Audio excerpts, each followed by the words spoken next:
الحمد لله وبنستعين الصلاة والسلام على أشرف المرسلين صلوات الله وسلام عليه ومن تبعهم بإحسان إلى يوم الدين أما بعد أيها المسلمون والمسلمات والعائدين إلى الإسلام Assalamualaikum warahmatullahi ta'ala wabarakatuh. Ay lahat po ng papuri ay sa Allah lamang. Ang Allah ang dakilang tagapaglikha sa sanlibutan at sa lahat ng mga nilalang.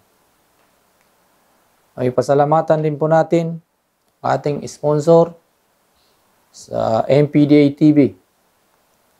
Sa episode 2, ating pong itutuloy yung Arbaun na Nawawi.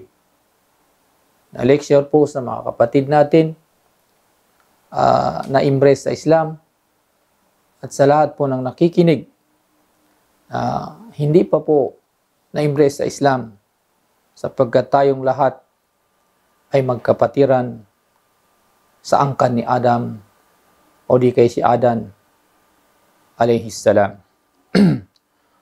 Adam alayhissalam, siya ang tatay ng lahat ng mga tao sa mundo. Ngayon ay dito po tayo sa paksa ng Arbaun Nawawi sa autoridad ni Umar. An Umar radiyallahu anhu, Aidan. قال بينما نحن جلوس عند رسول الله صلى الله عليه وسلم ذات يوم إذا تلا علينا رجل شديد بياض الثياب شديد سواد الشعر لا يرى عليه أثر السفر لا يرى عليه أثر السفر إلى آخر الحديث. Ang hadis po na ito ay lecture po sa atin ng Propeta Muhammad sallallahu alaihi wasallam. Naway sino man ang nakikinig sa ngayon ay pakinggan niya at pag-isipan niya ang salitang ito na tungkol po sa isang lalaki na galing sa malayo na siya ay hindi mo makikita sa kanya na napagod, pinawisan, maitim ang kanyang buhok, at puti ang kanyang damit. Lambong, no? Puting-puti talaga. Na hindi pa nakita ng mga sahaba yung kagwapuan ng isang lalaki na yon na nagdating sa kanila. No? Isang araw habang kami ay nakaupo kasama ang sugo ng Allah, ay biglang lumitaw o di kay lumitaw sa aming harapan ang isang lalaking nakasuot na nakaputing damit. At ang buhok ay napakaitim. Napakaitim ang buhok. At walang palatandaan na makikita mo sa kanya na nanggaling sa malayo. Nanggaling sa malayong paglalakbay. Ibig sabihin, hindi mo makikita sa kanyang katawan na siya pinawisan. Umaga, may miracle. May miracle. Na ibig sabihin, hindi pa nakilala ng mga sahaba na yon. Yung isang tao na yun na naglalakad patungo sa amin. Sabi ng mga sahaba. Nakaupo sa harapan ng propeta at itinumbok ang kanyang mga tuhod sa tuhod ng propeta. Ibig sabihin, tuhod ng lalaki na yon ay tinumbok niya ang kanyang tuhod sa tuhod ng propeta. At ipinatanong ang kaniyang dalawang palad, ipinatong ang kaniyang dalawang palad. Ipinatong ang dalawang kamay, itong palad na ito sa dalawang palad sa hita, itong hita, sa hita ng propeta Muhammad sallallahu alaihi wasallam. Kaniyang sinabi, O Muhammad, sabihin mo sa akin ang tungkol sa Islam. Sabihin mo sa akin ang tungkol sa Islam. Sabihin, yun ay For example, nagpaturo yung isang lalaki na yon sa kay Propeta Muhammad sallallahu alaihi wasallam. Anong tanong? Ang tanong ng lalaki na yon sa propeta, no, na sinabi niya, "Ya Muhammad," no, waqala, "Ya Muhammad, fa akhbirni anil Islam." No? Fa akhbirni anil Islam. O propeta, sugo ng Allah, nurullah, sabihin mo sa akin ang tungkol sa pangaral ng Islam. Ang tungkol sa Islam. Sabihin mo sa akin. Ano ang nasabi ng propeta? Faqala Rasul sallallahu alaihi wasallam, "Al-Islam an tashhadu an la ilaha illallah, no? Wa anna Muhammadar Rasulullah." 'Yon ang sabi ng propeta, yung pagsaksi. Yung unang haligi sa Islam ay ang pagsaksi na walang dapat sambahin maliban sa Allah lamang. No? Walang dapat sambahin maliban sa Allah lamang. Katotohanan, si Propeta Muhammad sallallahu alaihi wasallam ay alipin ng Panginoon Allah. Sugo ng Allah subhanahu wa ta'ala. Sugo ng Allah sa ating lahat. No? Sa ating lahat. Kasi Ummat Muhammadiyah tayo ngayon. Na, itong bunyal Islam, nasabi na bunyal Islam ala khamsin, no? Magpatayo ka ng bahay na may haligi, no? Yung 5 pillars of Islam. 5 pillars of Islam, magpatayo ka ng bahay na sa pamamagitan po ng at-tashahud. Itong at-tashahud, no? Pagsaksi. Ang pagsaksi na walang dapat sambahin maliban sa Allah subhanahu wa ta'ala. Yun ang una. Yun ang una na ibig sabihin, ipatindig mo yung masasabi po, mabibigkas po ng inyong dila, yung sinasabi na ashhadu an la ilaha illallah wa ashhadu anna Muhammadan abduhu wa rasuluh.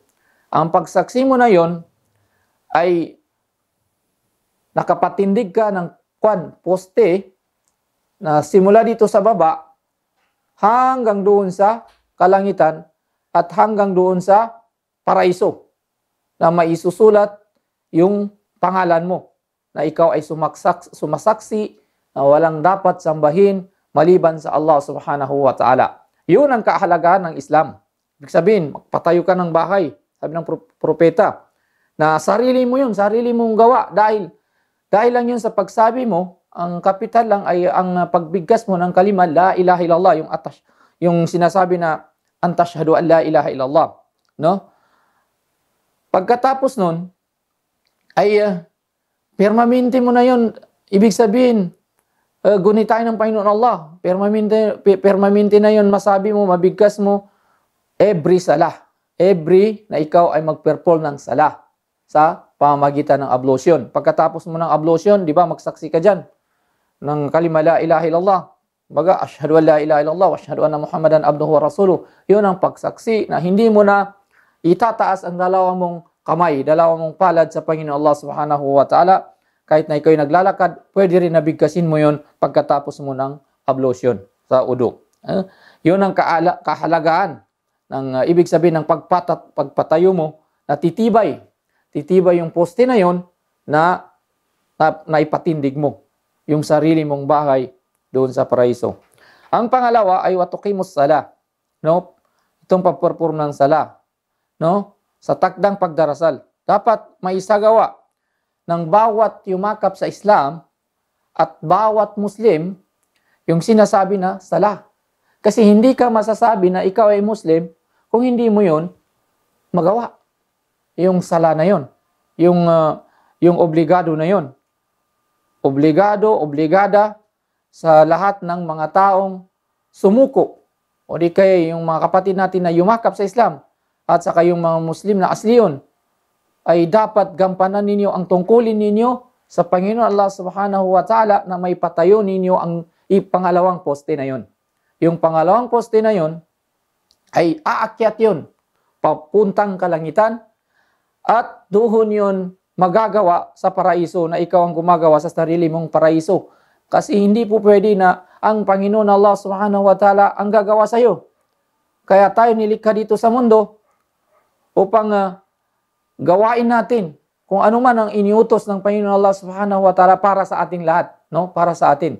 Kaya natin gumawa ng mansyon dito sa mundo, makamundong way, pero kung tayo mamamatay, maiwan lang natin yung kayamanan natin, asawa natin, lahat, yung mga sasakyan natin, yung mga ganda ng mga sasakyan, lahat yan, maiiwan yan, inshallah Subhanahu wa Ta'ala, kasi lahat tayo mamamatay, kulun nafsin sa ikatul maut. Kaya, i-prepared natin ang ating sarili, ang buhay ng kaluluha, ang buhay na makamtan natin, yung buhay na walang hanggan, na ibig sabihin, hindi na tayo mamamatay uli sa pamamagitan ng sinasabi na Bunyal Islam ala khamsin. Ibig sabihin, yung 5 pillars of Islam, napaka-importante sa ating lahat.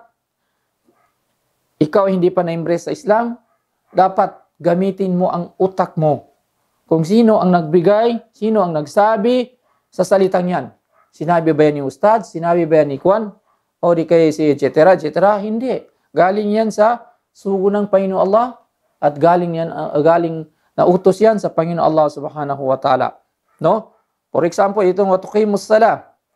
Maraming mga taong i-claim niya ang kanyang sarili na ako'y Muslim. No? Pero sa gawa, hindi mo makikita sa kanya. Hindi makikita. Muslim siya dito sa mundo, tinatawag siya na Muslim. Kung siya ay Muslim na ang kanyang tatay, Muslim din, ang kanyang nanay, Muslim din, pero siya hindi niya isasagawa yung takdang pagdarasal at saka hindi siya sumasaksi ng kalima la ilaha illallah sa every waktu, no? Ibig sabihin, hindi yun mabigkas. Ibig sabihin, hindi pa siya Muslim doon sa Panginoon Allah. No? Hindi pa siya Muslim doon sa Panginoon Allah Subhanahu wa Ta'ala. Sapagkat ang sinasabi na Muslim sa Panginoon Allah Subhanahu wa Ta'ala ay ma-implement niya ito. No? May sagawa niya ito. Magampanan niya itong pagsaksi niya na siya ay walang dapat sa may maliban sa Allah, siya ay sumuko sa Panginoon Allah Subhanahu wa Ta'ala, dapat ay ma-implement niya yung takdang pagdarasal. No? Yung takdang pagdarasal ay lahat ng may isip, no? May isip, lakas ang katawan, no? Malusog ang kanyang pangangatawan. Ay dapat buhayin ninyo inyong kaluluha. Huwag ninyong hintayin yung al-mautu bagtatan. Huwag ninyong hintayin na bigla na lang masalubong mo si malakal maut at ikaw ay doon na sa yung libingan. Huwag niyo hintayin yun. Kasi kung yun ang hintayin ninyo, ang pagsisisi ay sa bandang huli. Ang pagsisisi ay sa bandang huli. Kaya mga kapatid,